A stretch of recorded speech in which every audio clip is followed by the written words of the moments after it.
solidairement avec Ndeye Khady Ndiaye, a précisé. Maître Bamba Cissé, Ousmane Sonko n'est pas coupable de viol. Le juge a dit que Adji Sarr n'a pas été violé et que Ousmane Sonko ne l'a pas menacé de mort. Le juge aussi l'a dit, Ousmane Sonko n'est pas coupable de menace de mort. Or, ce sont là les deux infractions pour lesquelles Ousmane Sonko avait été renvoyé par le doyen des juges.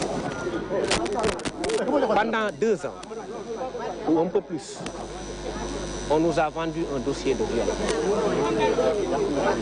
On nous a vendu un dossier au terme duquel on disait qu'une fille fragile a été violée sous la contrainte et avec des armes par M. Ousmane Sonko. Aujourd'hui, la justice a dit que ce n'était pas vrai.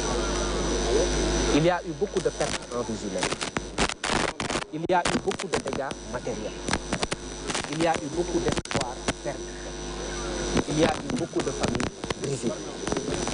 Il y a eu beaucoup de déceptions et de chagrin dans ce pays-là. La justice a fini par dire que tout ça devra accoucher d'une souris, parce qu'en réalité, le prétexte à tout ça n'était pas fondé.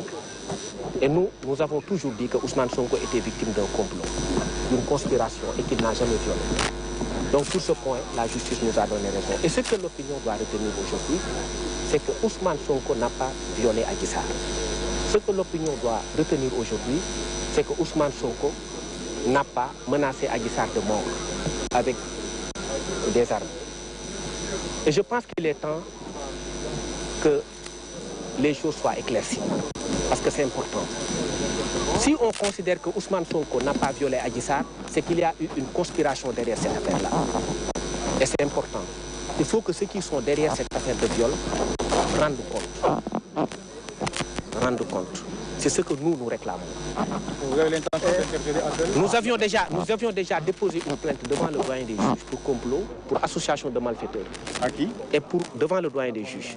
La plainte n'a pas eu de suite. J'espère qu'aujourd'hui cette plainte sera traitée. Parce que dès lors qu'on considère que Ousmane Sonko n'a pas violé Adji Sarr, il est clair qu'il y a une conspiration dans cette affaire-là.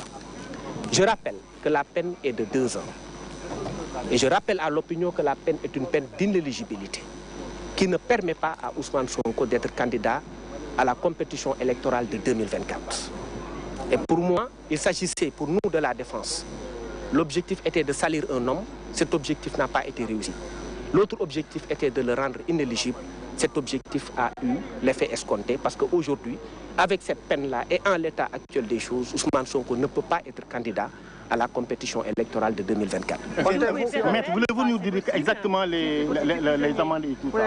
Le verdict carrément. Rappelez-nous carrément le verdict, s'il vous plaît. Il s'agit d'une peine d'emprisonnement de 2 ans ferme. Oui. Pour corruption de la jeunesse. Parce que Ousmane Sonko a été acquitté pour viol, il a été également acquitté pour menace de mort. Il a été condamné à payer 20 millions à la partie civile qui, comme vous l'avez constaté, était en larmes parce qu'elle pensait qu'elle devait être satisfaite parce que simplement Ousmane Sonko devait être condamné pour viol. Mais à l'issue de ce procès, la justice ne lui a pas donné raison. Elle lui a dit que Ousmane Sonko ne vous a pas violé, madame. En matière de contumace, il n'est pas possible de faire appel. Mais sur le plan technique, on avisera. Pour ce qui concerne les conduites à tenir dans le cadre des actes à poser, on avisera. Je ne voudrais pas m'épancher devant la presse sur des questions qui relèvent de la stratégie de la défense. Maître Bamba Cissé la woon moo ki doon tënk kon Bamba Cissé di avocat ki nga xamante ne mooy Ousmane Sonko dégg li mu wax ci mbir mi